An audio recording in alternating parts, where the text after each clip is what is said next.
The coffee was still hot when I set it down. That detail matters because everything that happened in the next 4 minutes happened fast, and I want you to understand how calm I was when it did.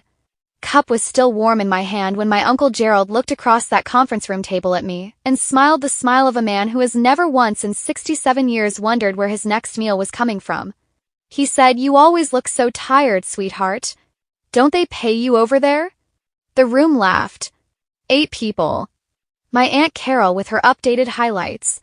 My cousin Brandon in the sport coat he only wears when money is being discussed.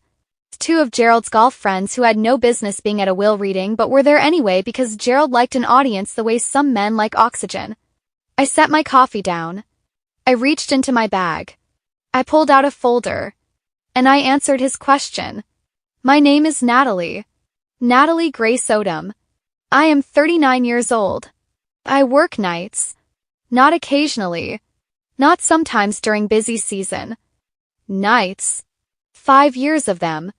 I am a registered nurse in the cardiac ICU at Vanderbilt University Medical Center in Nashville, Tennessee, and I have spent the last 5 years watching people's hearts decide whether or not to keep going and doing everything in my power to make sure they do. I look tired because I am tired. I have been tired since I was 22 years old, and our family's particular version of the American dream landed entirely on one set of shoulders, and those shoulders were mine. But I will get to that. Here is what my Uncle Gerald did not know sitting at the head of that conference table in his Navy suit on a Tuesday morning in March. He did not know what was in my folder. He did not know what I had found 3 weeks earlier in a storage unit on the east side of Nashville that belonged to my grandmother. And he did not know that the lawyer sitting quietly at the end of the table, a woman named Patricia Webb, 60 years old, reading glasses on a chain, the kind of stillness that belongs to people who know exactly what is about to happen, had been waiting for this specific Tuesday morning for 14 months. The coffee was still warm. I had time. My grandmother's name was Dolores May Odom. She passed 11 months ago at 83 years old in the house on Chestnut Street in Nashville where she had lived since 1971.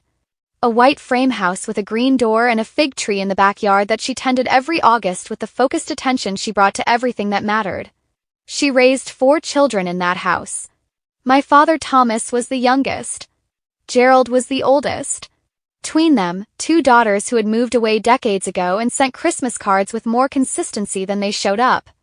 My grandfather Harold worked at the Ford glass plant on Murfreesboro Road for 31 years. He retired in 1989 with a pension and a handshake and died of a stroke 6 months later. After Harold, Dolores had Gerald. Gerald had done well. Commercial real estate. The right connections at the right time in the right city. By the time I was old enough to understand money, I understood that Gerald had a lot of it, and that this fact had rearranged the family's gravitational field in ways nobody acknowledged out loud. He bought the house on Chestnut Street for Grandma in 1994, paid off the mortgage, made sure she never worried about the roof or the utilities. In exchange, and here is the part nobody said out loud, Grandma became Gerald's. His to visit when it suited him. His to show off at dinner parties as the matriarch he had provided for. His to make decisions about without consultation because he was the one with the money, and money had become the only language the family spoke fluently. My father understood this arrangement the way you understand weather. You did not design it. You did not agree to it. It simply was the condition of the air. He was a high school history teacher for 34 years. He coached JV basketball and drove a 2003 Camry and made the best cornbread in 4 counties from a recipe his mother gave him on a piece of notebook paper the day he left for college. He was also the one who drove Dolores to chemotherapy for 18 months starting when I was 7 years old. Not Gerald. Gerald sent a check. My father drove. I know this because I went with him.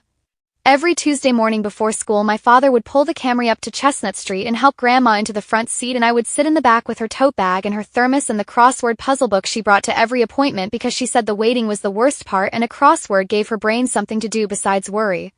I was 7 years old. I learned to help someone into a car before I learned long division. Nobody handed my father a check for those 18 months of Tuesdays. Gerald sent flowers when Dolores went into remission. Nice ones. I became a nurse at 23. My father's idea first, then mine. He said, "Natalie, you have been reading people's faces since you were in a booster seat. You know when something is wrong before the person does. That is a gift. Do not waste it. He was right about the gift. He was also right that I had been reading faces since I was small. I read my grandmother's face in the back of that Camry on chemotherapy Tuesdays, and I learned the difference between the face of someone managing pain and the face of someone losing ground. Vanderbilt hired me at 23. Cardiac ICU. Night shift because nights paid more, and I had $62,000 in nursing school loans and a father who was 3 years from retirement and a mother whose knees were going and a family financial situation that Gerald's checks had never actually touched despite what the family mythology suggested. 5 years of nights turned into 12. I bought a small house on Caldwell Avenue. 3 bedrooms.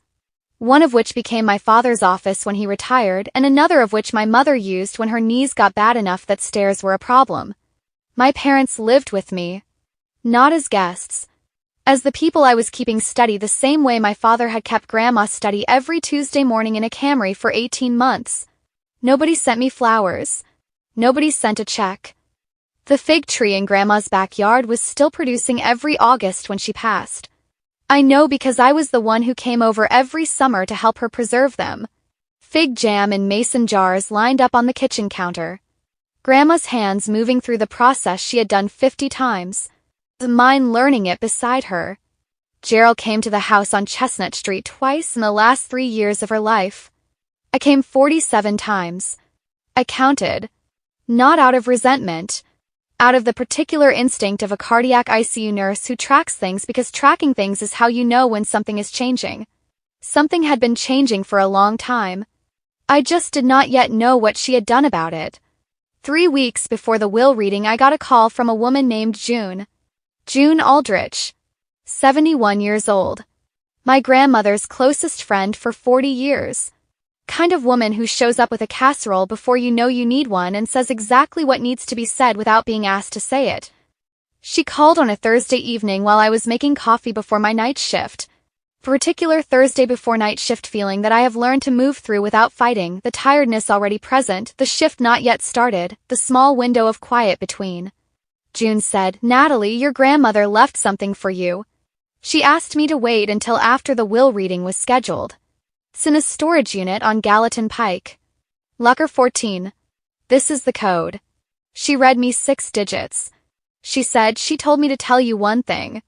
She said read everything before Tuesday. I asked what was in the storage unit. June said I never looked. She asked me not to. She said you would know what to do with it. I drove to Gallatin Pike on a Friday morning after my shift. Till in my scrubs. The particular exhaustion of a night shift sitting behind my eyes like pressure. Locker 14 was a standard unit. Medium size. Climate controlled. Kind of storage situation you set up when you have something worth protecting. Inside were 4 things. A fireproof lockbox. Combination lock, the code the same 6 digits June had given me. 3 banker's boxes labeled in my grandmother's handwriting. Documents. Each one dated. A mason jar of fig jam. 1 single jar sitting on top of the middle box with a piece of masking tape on the lid that said in her writing, "For Natalie." Made August last year. I stood in that storage unit in my scrubs at 7:30 in the morning and I looked at that jar for a long time. She had been in that storage unit in August. She had brought a jar of fig jam. She had planned this. I opened the lockbox first. Inside was a document. Legal. Notarized. Dated 14 months before her death. The top, last will and testament of Dolores May Odom. Not the will Gerald's lawyer had filed. A different will. 14 months older. I sat down on the concrete floor of that storage unit in my scrubs and I read 14 pages. Here is what my grandmother had done. She had gone to Patricia Webb's office on 2nd Avenue in Nashville on a Tuesday morning 14 months before she died. She had told Patricia that she wanted to make a will that reflected what she actually wanted rather than what her oldest son had spent 30 years assuming she wanted. Tricia had asked her one question before they began. She said, "Mrs. Odom, is anyone pressuring you to make this document?" My grandmother had said, "The pressure went the other direction, honey. Nobody pressured me to do right by my children. I had to get there myself." Tricia wrote that down. It was in the file. The house on Chestnut Street. Gerald had paid off the mortgage in 1994 and had spent 30 years operating under the understanding that this act of financial generosity had purchased a corresponding share of whatever the house was worth when Dolores passed. What Gerald did not know, what no one knew except Patricia Webb and June Aldrich and now me reading on a concrete floor at 7:30 in the morning, was that Harold's name had never fully come off the deed when he died in 1989. Clerical error. 34 years old. Missed by everyone including Gerald's accountant who had looked at the property once when Gerald was considering refinancing something in 2007 and had not looked closely enough. My grandmother had found it. Not recently. 12 years ago. She had found it while going through Harold's papers after a plumbing situation required her to pull documents from a box she had not opened since his death. She had called a lawyer, not Patricia, a different one, a man named Robert Chen who has since retired, and he had confirmed what she suspected. The deed had Harold on it. Harold's estate had passed to Dolores entirely when he died. But it had never been legally updated to reflect that. Which meant the house on Chestnut Street was more complicated than Gerald's 30-year assumption. Which meant the will Gerald's lawyer had filed, the one that left the house to Gerald as compensation for his financial support over the decades, was built on a foundation that had a crack in it. 12-year-old crack. That my grandmother had been sitting with quietly. The way she sat with everything that mattered. Carefully. Without rushing. Waiting until she knew what she wanted to do. I read to page 7. Page 7 was where she explained what she wanted to do. The house on Chestnut Street. Praised 14 months ago at $620,000. Left in its entirety to Thomas Odom. My father. Not as compensation for 34 years of Tuesdays in a Camry. Not as payment for 18 months of chemotherapy drives. Not as settlement of any account. Just because she wanted him to have it. 'Cause he was the one who showed up. And because she had spent 12 years figuring out how to make sure that counted for something in the end. I sat on that concrete floor for a long time after I finished page 7. The fig jam on the middle box. August last year. She had been in this unit placing a jar of fig jam on a box of documents for me to find because she knew I would be the one to do something with them. The way she always knew which one of us would do what needed doing. I picked up the mason jar. I put it in my bag. I drove home. Called Patricia Webb from my driveway. She answered on the second ring and said, "Ms. Odom, I have been expecting your call. Are you available Tuesday morning?" I said, "I will be there." She said, "Bring the lockbox." I said, "I already have it." She said, "Good." "And Natalie?" I said, "Yes." She said, "Your grandmother was a remarkable woman. I have been practicing law for 31 years and that Tuesday morning in my office 14 months ago is one I will not forget." I sat in my driveway in my scrubs with the fig jam in my bag and I thought about my grandmother at 81 years old walking into a lawyer's office on 2nd Avenue and sitting down and saying, "The pressure went the other direction, honey. Some women carry things quietly their whole lives. And then one Tuesday they walk into a lawyer's office and put it all down." Tuesday came gray and cold. The kind of Nashville March morning that has not yet decided what season it wants to be. I drove to the law offices of Hartwell & Associates on Church Street in my good black blazer and flat shoes and a bag with the lockbox inside it. Patricia Webb was already in the conference room when I arrived. She was sitting at the far end of the table with a folder in front of her, and the particular stillness of someone who has been waiting for a specific moment for 14 months and is finally 4 minutes away from it. She looked up when I walked in. She nodded once. That was all. Gerald arrived 8 minutes later with Brandon and Carol and the 2 golf friends whose names I had already decided did not matter. He was in his Navy suit. He had the easy movement of a man who knows how a room is going to go before he sits down in it. He saw me. He smiled. He said, "Natalie, you made it." Like I was a pleasant surprise. Like I was the cousin who almost didn't come to Thanksgiving. I smiled back and said nothing and found my seat and put my bag on the floor beside my chair with a lockbox inside it. My father was not there. He did not know about Patricia Webb or the storage unit or page 7. He had not known about any of it because my grandmother had asked me specifically not to tell him yet. She said it in the letter she had left in the lockbox along with the will. She wrote, "Thomas will not be able to hold himself steady if he knows beforehand." He will show up with his feelings on his face and Gerald will see them and use them. You are the one who can sit in that room and wait. You get that from me. I sat in that room and waited. Gerald's lawyer opened the proceedings at 9 sharp. A man named Philip Cross. 50-something. Efficient. He had the clipped manner of someone who had done this many times and found the emotional component professionally inconvenient. He read the will Gerald had filed. The house on Chestnut Street to Gerald. In recognition of his financial support over the decades. The contents of Dolores's savings account, $34,000, split 4 ways among her children. Personal effects to be distributed by family agreement.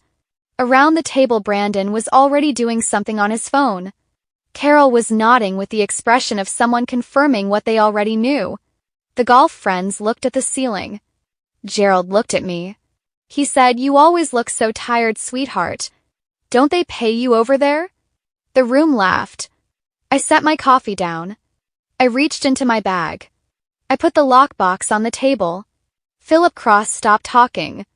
Gerald's smile stayed on his face, but something behind it shifted. The way a light flickers before it goes out. Patricia Webb spoke for the first time. She said, "Philip, I represent the estate of Dolores May Odom under a separate instrument. I would like to submit that instrument for the record at this time." Philip looked at Gerald. Gerald looked at the lockbox. Patricia opened her folder and slid a document across the table to Philip Cross. He read the first page, then the second. His face did not change, but his hand went very still on the paper. He said, "This is dated 14 months prior to the instrument I have on file." Tricia said, "That is correct. Supersedes the instrument you have on file under Tennessee succession law. The later document was improperly executed. I have the documentation." Gerald's voice came from the head of the table. "Till controlled." "Just barely." He said, "What is this?" Patricia said, "This is your mother's will, Mr. Odom. The one she made when she decided what she actually wanted. She said it without drama. Just the fact of it laid down on the conference table next to Philip Cross's suddenly very still hand. I had not said a word since I put the lockbox on the table. I did not need to. My grandmother had already said everything.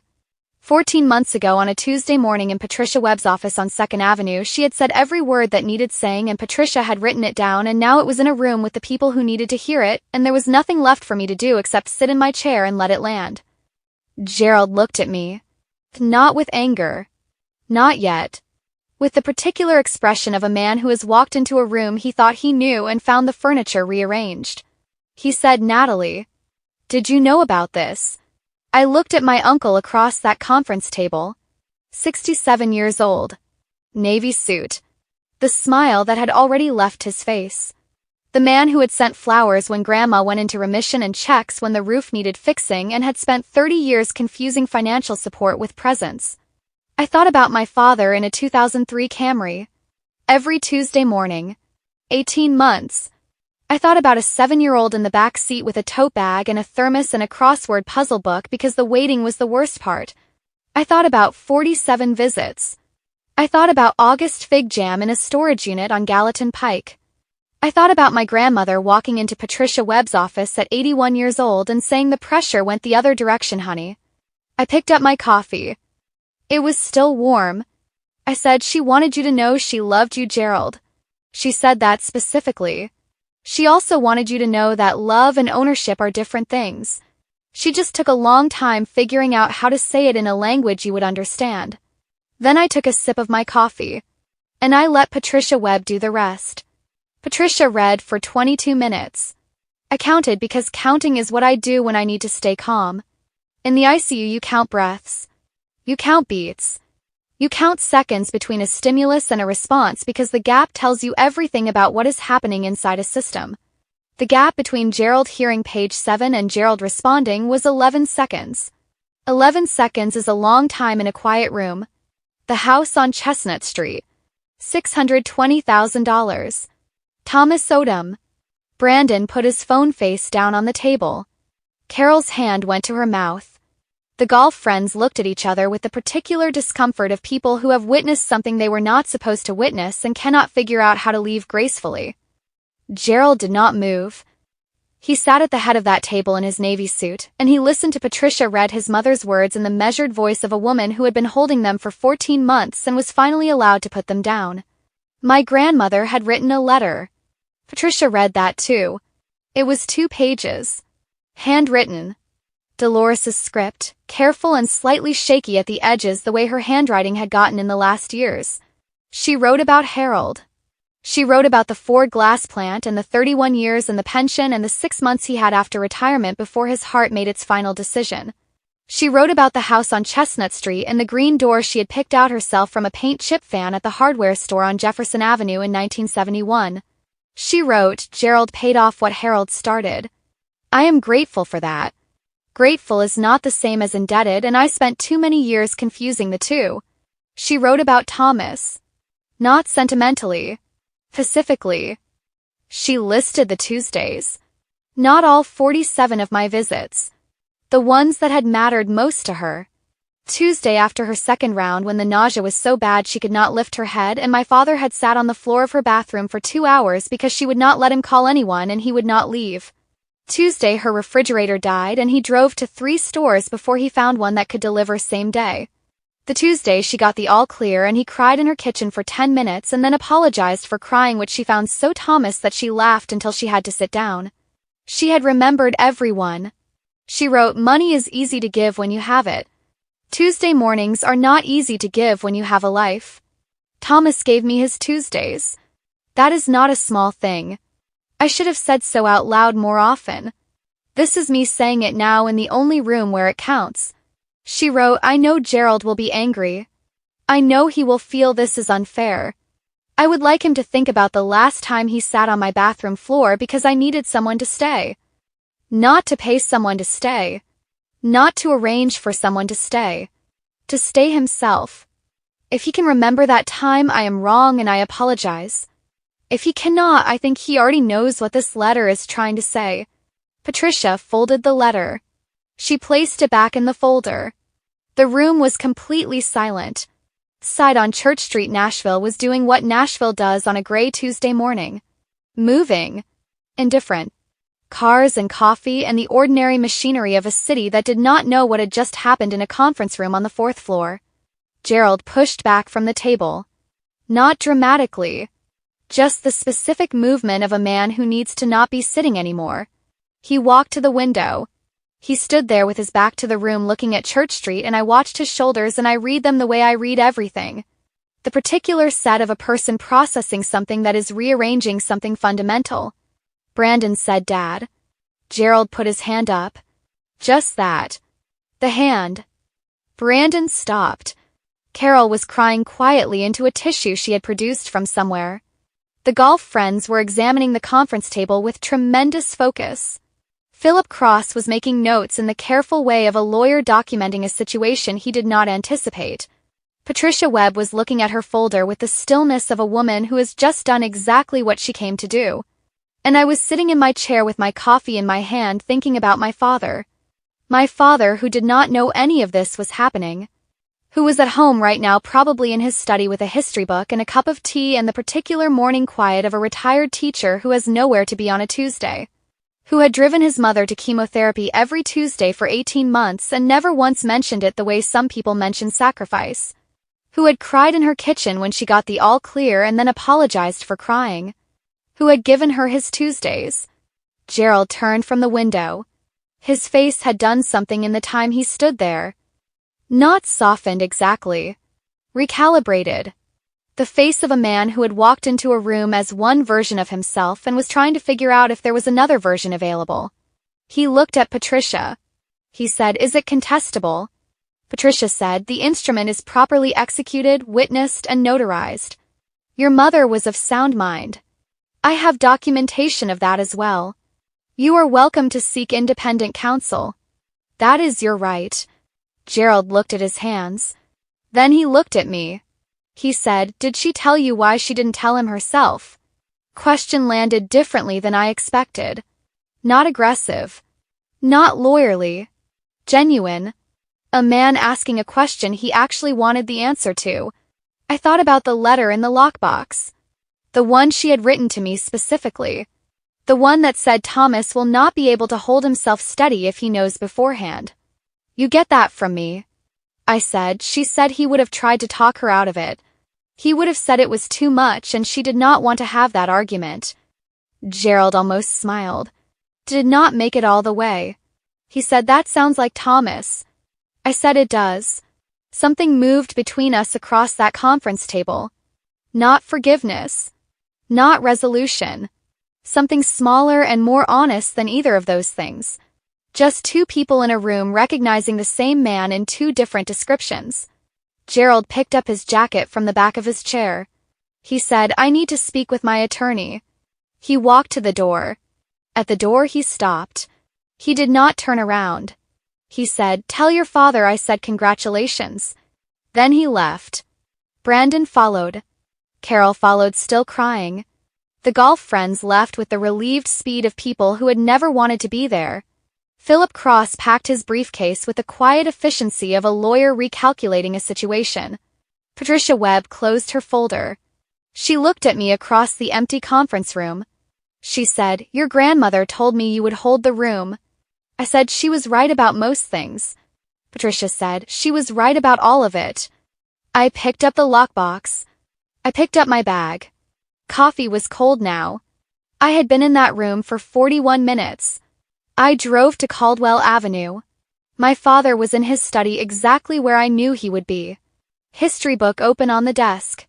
Tea gone cold beside it, the way his tea always went cold because he forgot about it once he started reading. The particular morning light of a retired teacher with nowhere to be on a Tuesday coming through the window behind him. He looked up when I came in. He said, you're supposed to be sleeping. Night shift people have a specific exhaustion that sits differently than regular tired. It lives behind the eyes and in the hands and in the particular weight of the head on the neck. My father had learned to read it on me over 5 years of nights. Closed his book. I sat down across from him. I put the mason jar of fig jam on the desk between us. He looked at it. His hands went still on the closed book. He knew his mother's fig jam. He had eaten it every August of his life. He knew what the mason jars looked like, the masking tape label, the particular amber color she got from the figs in the backyard on Chestnut Street. He said, where did you get that? I said, she left it for me. In a storage unit on Gallatin Pike. With some other things I need to tell you about. I told him everything. Not quickly. Not the way you deliver news to get through it. The way you tell a story to someone who deserves to hear every part of it. Patricia Webb. The storage unit. The lockbox. The 14 pages. Page 7. His face moved through things while I talked. I watched it the way I watch faces for a living. The particular sequence of a person receiving something they did not know was coming and did not know they needed. When I got to the part about the letter, he put his hand over his mouth. Not dramatically. The gesture of a man trying to hold something in that had been building for a long time. I read him the parts she had written about the Tuesdays. The bathroom floor. The refrigerator. The all clear and the 10 minutes of crying and the apology for crying. When I finished, he was looking at the fig jam. The room was quiet for a long time. Outside on Caldwell Avenue, a neighbor's dog was doing what it did every morning. The ordinary sounds of an ordinary street that did not know what was sitting on a desk inside one of its houses.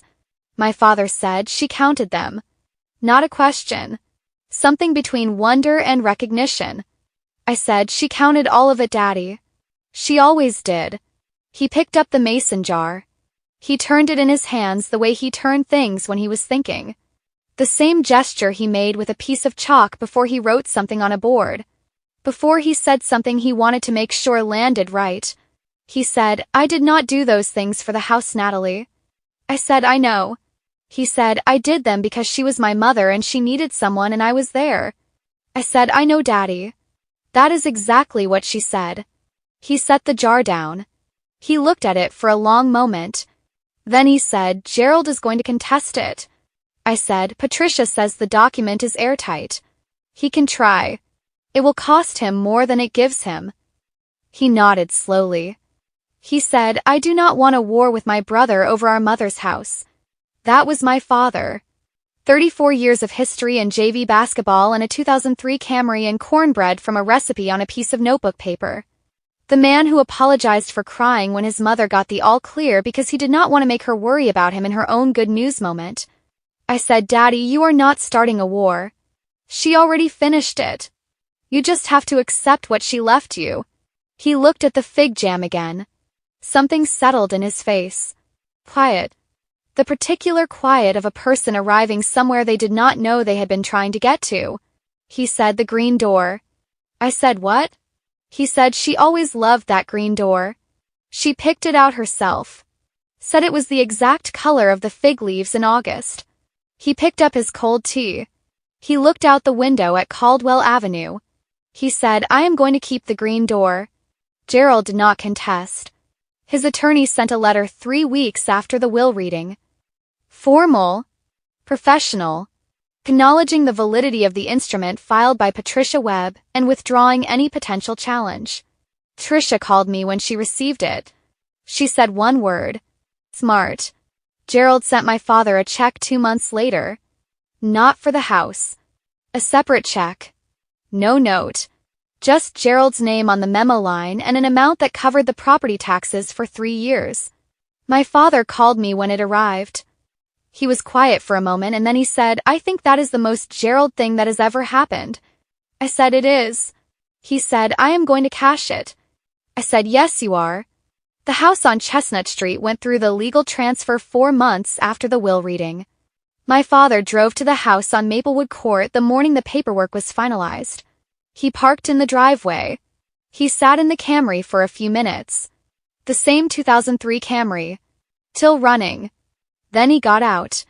He walked to the front door. He put his hand on the green door. He called me from the porch. He said, "Natalie, the fig tree is already coming in." "Early this year." I said, "She would have said that meant a good summer." He said, "She would have been right." He went inside. I worked a night shift the following Tuesday. 12 hours. Cardiac ICU. The particular quality of a night shift in spring when the unit is full and the monitors are loud and the hours move the way they move when you are too busy to watch them. At 4 a.m. a patient coded in bed 7. I will not tell you what happened in bed 7 because those moments belong to the patient and to the people who love them and to the specific privacy of a hospital room. What I will tell you is that we got him back. And at 4:23 a.m. when the room had settled and the attending had left and I was charting at the nursing station, I thought about my grandmother on her knees in Harold's bathroom for 2 hours because she would not call anyone and he would not leave. Showing up is not glamorous. Does not photograph well. Does not fit on a check or in a flower arrangement or in a toast about raising 2 strong women. Showing up is a Tuesday morning. It is a 2003 Camry idling at the curb on Chestnut Street. It is 47 visits that nobody counted except the person they were for. It is a mason jar of fig jam on top of a banker's box in a storage unit on Gallatin Pike. It is the green door, the exact color of the fig leaves in August. Some things only get said once and only in the rooms where they count. My grandmother found a room. She made sure the right people were in it. That is not a small thing. Never was. Drop a comment right now and tell me what time is it where you are tonight. And tell me, is there someone in your life who shows up on Tuesdays? Who never asks to be counted but deserves to be? Tell me who they are. 'Cause those people are the whole point. If this story moved you, if you felt that storage unit or that conference room or that green door, share it with someone who needs to hear it today. Subscribe to Honor Unveiled. We will see you in the next one.